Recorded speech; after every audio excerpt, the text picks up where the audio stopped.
afternoon, and welcome to Jones & Company. I'm your host, Brian Jones, and today I'm here with Senator Quinton Lightbourne, and we'll be talking about economic development and some related topics along those lines. Welcome, Mr. Lightbourne. How are you doing today? Doing great. Thank you very much. It's a privilege to be here. Fantastic. Well, I think just as an icebreaker, maybe you can tell the Bahamian people a little bit about yourself, right? Who is Mr. Senator Quinton Lightbourne? Well, definitely, I consider myself a nationalist. Definitely, I'm a young Bahamian in the financial services industry. I'm a certified financial planner. I have a background in investments and pension. I presently work as the investment and pension supervisor for a local pension company. Myself, I've been heavily involved from a lot of national issues. I've always found it to be my duty to be involved in the country and be involved with the uplifting and development of the country. I think that's very important. I think it's lost in translation that many millennials are not as enthused about the country as they should be. But that is not the case. I think that there are many Bahamians that are very much enthused and love this country dearly. And myself being at this point in time a representation of millennials in the Senate, I take that as an honor because it shows that we are still here, that we are passionate about it, and we want to see our country move forward. I'm definitely very dedicated to my family, dedicated to my religion, and so these are things that that want to be or must be shared. I've always felt as if that I view myself as a person in my earlier years was that not heavily looked upon or favored to say be in this or doing that, but I realized in life that persistence and diligence is what makes the best person. Despite being condemned and not the top of the class or this or that, it doesn't mean that you cannot be successful. I've learned at a young age that the difference between a successful person is not a matter of strength or knowledge, but your lack of will. And so if you have the will to succeed and persevere, you'll be well on your way for great accomplishments in life. And I think that's very important. I'm heavily involved in politics to a certain degree, and I found it, I got that from, I would say, my family and my father. The development of the country and the passion, I developed it from an infancy level, and that's been able to help and translate for me in my involvement in the Progressive Liberal Party and involvement in many national issues. I always felt as if, if good men stay on the side, evil will prevail. And so that's why I took it as a personal initiative to get more involved from a political aspect, to push the narrative that we want to see, what we want to see change. I've always had this conversation, that with my father is that, baby boomers, a fact, baby boomers have, other than Sir Lyndon, baby boomers have run this country for over 27, 30 years, and so Generation X, generation behind them, have not even had the chance ever to lead. And so, and millennials are after that generation. And so, so it's a matter of point where, millennials have to start stepping more to the forefront, to try and one day lead this country in a progressive way. And I think that's very important for me as a Bahamian. Fantastic. So in terms of your involvement in politics, when did you actually get involved in politics? At what age? And then what really led you to get into it? Well, that's a good question. I think for me it was at the age of 17 or 18 when I was the College of the Bahamas Union of Students president. And during my tenure, that was when they were making Janine Hodder the new president. And I served as the COBA's president as the representation of students on the COB board. And I felt as if that there was no proper due course that was done in the appointment. There was no major consultation from students. And so myself and a large number of students, we demonstrated a protest in Russian Square, to advocate for our, disapproval of the process, not against Dr. Hodder, but just against the process. That's something that, students should be, listened to. It's such a major matter. And during that time, I was asked at that time to speak to the Progressive Liberal Party's National Convention, as well as the Free National Movement Convention. And then I decided to speak at the Progressive Liberal Party's convention. And when I spoke there, it was very impressive, or a lot of persons felt as if it was impressive. I expressed my views as a young person in the country, the concerns of students at the College of the Bahamas. And at that time, then I decided to take a more serious look into politics. and I became involved with the Progressive Young Liberals. I was first vice chairman. I was also the treasurer. And then I went off to school to complete my studies. I went to Lincoln University in Philadelphia. I got my bachelor's degree in finance and minor in accounting. And so for me, it was just it was like a snowball effect that developed over time. And as I returned home, I became more involved. I joined my local branch, the Carmichael branch at the time. And I got heavily involved as a youth officer. And then in a matter of I was elected as chairman of my branch. And I was the youngest chairman ever for the Carmichael branch. And so I helped, planning community events such as basketball tournaments. I even did like a college fair for persons who were interested to come out so we can help them with submitting applications to universities, even the UB. And so that was a big thing for me. I was happy, to be involved. And like that's why I always tell persons, to be involved and understand the ins and outs of our country. Because we have a very diverse country. There are many subsections, subclass, subgroups, and that, and it makes up the Bahamas. And that is why I love this country even so much more, because being able to see the various facets, going into the family islands, seeing how persons live on different islands, is a profound thing.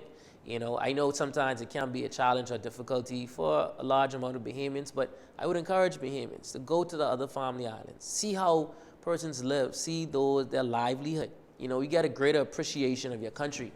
And for me, that has just, ballooned into what it is today. And I thank that opportunity to be involved with the Progressive Liberal Party. Then eventually I became a national vice chairman in the party. Then I was appointed a part of the leadership council in the party. And now my recent appointment as a senator, and then also as the youngest chairman of the Bahamas Development Bank. And so for me, I take all of these, these accomplishments in stride, but still remaining humble. Because, at the end of the day, titles do not make a man. It's the character within. And I hold myself near and dear to high standards and high character based on my family backing and who I am as a person. Wonderful.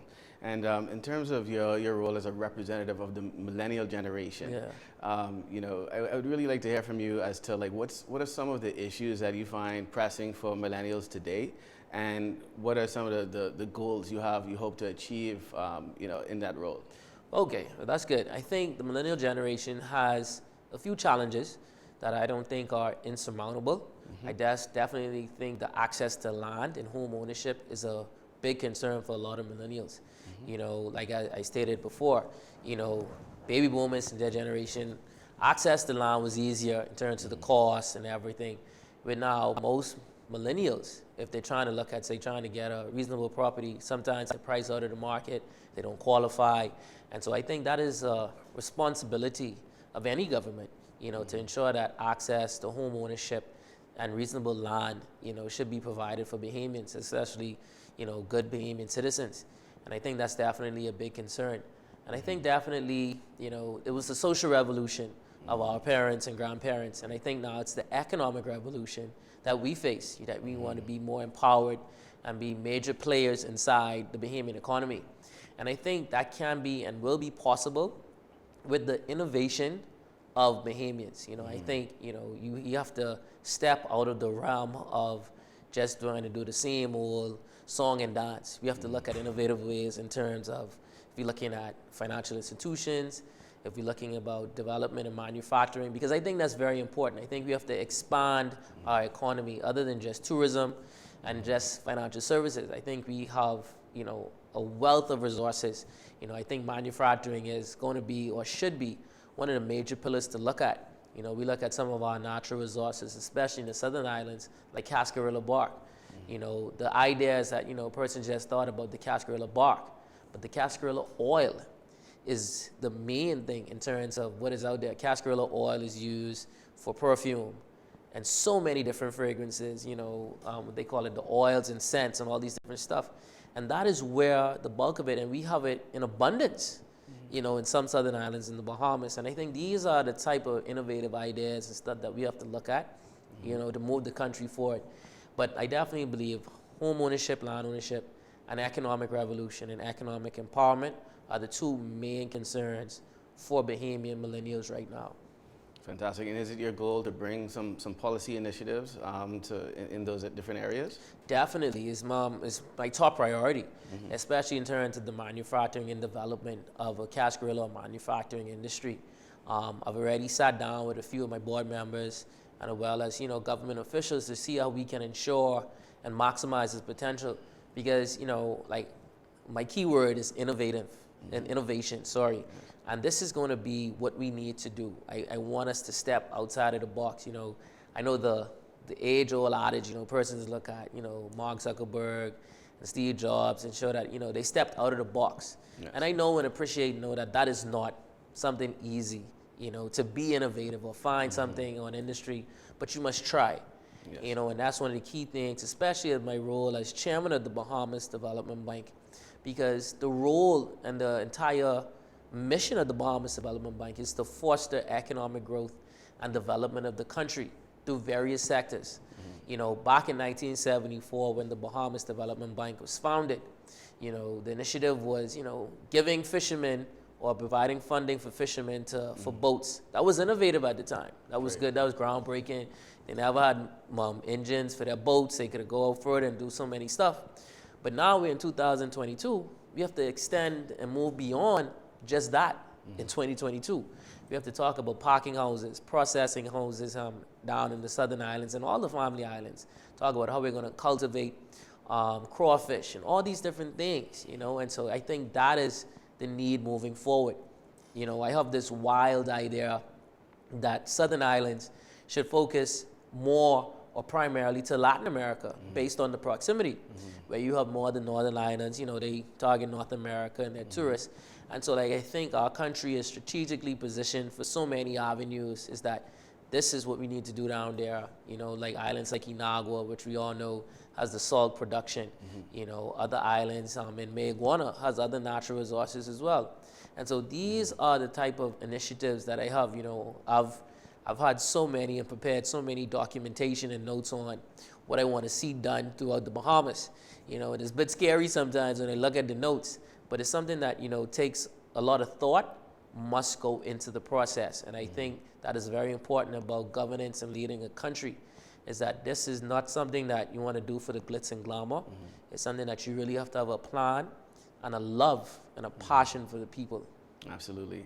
And it takes, it can't just be government, it can't just be private sector, it takes the coming together of both forces. Can you speak to that interplay, the role of the government, the role of the Bahamas Development Bank in bringing some of these initiatives to the fore, and what is the role of the citizen, the entrepreneur, to meet you in the middle? Well, definitely. I think that is the role of governments. We look at the PPP, persons always hear about it, public-private partnership, but is it fully being utilized and effective? And there are many schools of thought that may say that, okay, no, it's not been effectively used. And to some degree, I agree, because we have to foster this development. I look at Grand Lucaya, right, in Grand Bahama right now, in terms of being able to find a suitable, buyer and upkeep for the property, because it's a major pillar in Grand Bahama, and these are things that must be done. And I also had a stint at the Bahamas Investment Authority in the Office of the Prime Minister. So I saw the need and how foreign direct investments play a major role in our country. And it shows the role of we have to be able to facilitate foreign direct investment and investors to be able to assist us in some avenues. To be able to say, okay, that we can do all of this on our own, I think is a bit ludicrous. You must have some assistance or some expertise to some degree. And I think that's very important. I think the government has positioned itself over time, being able to provide foreigners to the table so we can work in tandem. And I think it has to be more and more developed, whereas we have initiatives in place where through certain time periods where we ensure that a certain amount of Bahamians are employed at a managerial level, not just, I would just say not just at the custodian or, front desk or entry-level positions, but we are trained for the management, upkeep, and longevity of these companies. And I think that's very important. As we continue to move forward in the Bahamas Development Bank, that's one of the key things that we will do. I want to direct and also encourage foreign direct investment throughout the Caribbean as well. I think we are in a region that is filled with so many opportunities that are endless. and we must utilize them, you know, and like, you know, and that's the big thing for me is that we must utilize and empower. But I think it starts at a very elementary level, but we must ensure that our younger generation of Bahamians feel empowered, feel that they have a goal that they can live here and do great things here in the country. As we all know, there's a brain drain in our country, and I think we must try our best to reduce that because, you know, it only affects the country. Whereas we have some of our best and brightest minds that they don't feel that there's nothing here for them. They go away. And then we're not able to expand or move ahead as a country. And, you know, that is why it must start at the beginning. And like I said, you have to feel that, okay, I can do anything in this country. And that's the reason why, you know, baby boomers came back. They felt as if, man, I can do anything in this country. The sky is the limit for me. And so I think we have to revitalize that Bahamian dream to show that, hey, that you can do anything in this country, whichever political party, however it is that you are Bahamian, you're entitled to it, and you're entitled to be great in your country. Fantastic. Now, in terms of some of the upcoming initiatives that you might be working on the Bahamas Development Bank, what are you prioritizing over the next several months? Okay, so we're prioritizing 3 specific economies, the blue, green, and orange economies. We've already started an initiative in terms of our orange economy trying to dabble in giving grants, such as mock pros to persons in the creative space, videographers, photographers, graphic designers, you know, because we realize that this is a demand in the country. You know, I've noticed a great shift in terms of the Gen Y, that, you know, that they are so much heavily in the creative space. You know, I think with the advancement of technology, and they've grown up in the technological space, you know, and so for them, it's very, you know, it's more, from my candid view, that there's more persons in that orange space than to say the doctors or lawyers and persons, you know. Can you help our viewership understand exactly what is the orange economy and the other colors? The Perfect. Blue, yes. So the orange economy is for creatives. Orange economy are persons that are in theater, in dance, in the arts, in culture, artists, you know, artisans. This is the orange economy. And this is where, as we all know, Hollywood is considered an orange economy. And so we all know the lucrative aspects of that industry. And I think that's very important. Now, the blue economy has to deal with our ocean, has to do with our water, in terms of hydroponics, fisheries, like I alluded to earlier, parking houses. These are the things that we want to move forward with it. The green economy, that's talking about the environment, solar, as we talk about solar and wind farming. There's a local company that you can look directly to, the Eden Farms. That's a part of the green economy. And so these are some of the things that we have to develop within our country. And see, once we have a microcosm of all those 3, in tandem with tourism, in tandem with financial services, we are now will fulfill the age-old adages that we need to diversify our economy. We need to stop relying heavily on tourism. And so it starts, in my opinion, at the Bahamas Development Bank, because the Bahamas Development Bank's core mission in 1974 was to the development of other economies in our country. And so those are the things that we're looking at. We want to continue to develop and also look at possibly providing loans for viable businesses. And the key word, you know, is not just mine, it's at the Bahamas Development Bank, it's innovation. Once it's an innovative idea, and the Bahamas Development Bank structure has always been set up as, you know, we are going to take more risk as compared to commercial banks and commercial lending. You know, if we feel as if it's a viable project, we feel that the person or Bahamian behind it has a dream, has shown themselves to have a good track record and passion about this country, the sky is the limit, and the Bahamas Development Bank will do whatever it can to facilitate that advancement of that industry and the economy. Right. So you mentioned some of the initiatives involving loans and grants. So how do persons go about applying for these loans and grants? Perfect. So the Bahamas Development Bank, we have our website, bahamasdevelopmentbank.com. There's a very comprehensive and thorough site where you can go on, you can apply for your microloans and also for grants. But what I also would encourage a lot of Bahamians to do is follow us on our social media pages, Instagram, Twitter, and Facebook. All updates in terms of all our information is put up in real time, and so you'll be able to find out directly how to do it. Requirements for a business loan would definitely be a business plan, your financials, your projection, and how you plan to proceed with it. And I think that's very important. Once it goes in, then an officer reviews, evaluates it, and then it's taken into consideration. If anything is missing, someone will be able to contact you to let you know if you have any questions, concerns, and then they will be addressed. And then if you're a successful applicant, and then it will be disseminated to you. Fantastic. What's the timeline for the grants versus loans and so on? So our grant process is very quicker. We have an application deadline right now. February 14th is the deadline for your orange grants, whereas like I stated earlier for MacBook Pros, once that is done, that close-off period by February 14th, we plan to review all the applications. So hopefully by the beginning of March, mid-March the latest, that we'll be able to announce the winners, so persons will be able to receive their MacBook Pros and move ahead. In regards to loans, the application process from start to finish can take roughly 2 months based on once information is submitted, once everything is in order, then we'll be able to make that decision right away. Okay. And in terms of the information that people may be sharing with the Bahamas Development Bank and so on, so I'd imagine that the entire process is confidential. Yes. And so on. Can you speak to how the process is structured? Who's involved? Do you have like in a review committee and that kind of thing? You work with external stakeholders at all, or is all internal staff? All internal. What we do, it's a very confidential setup in terms of the process. We have a credit risk manager who evaluates and reviews all of it. It's then prepared, a synopsis is prepared, and then submitted for further approval. And so that is when a decision is made in that regard. It's very comprehensive, and I'm satisfied in terms of the structure that is in place at the Bahamas Development Bank. I'm satisfied with the employees there, and I think it's a very thorough, innovative process. It's no longer you bring in all your papers and you drop it in. We're totally technologically savvy. Everything is submitted electronically. It's reviewed. Any questions, you're contacted right away via email or telephone call, and we go from there. Definitely, there's an external audit component for the Bahamas Development Bank, which is done annually. So we making sure that we have all of our checks and balances, because the age-old or the narrative before felt as if that there was a misappropriation of funds in the Bahamas Development Bank in many years ago.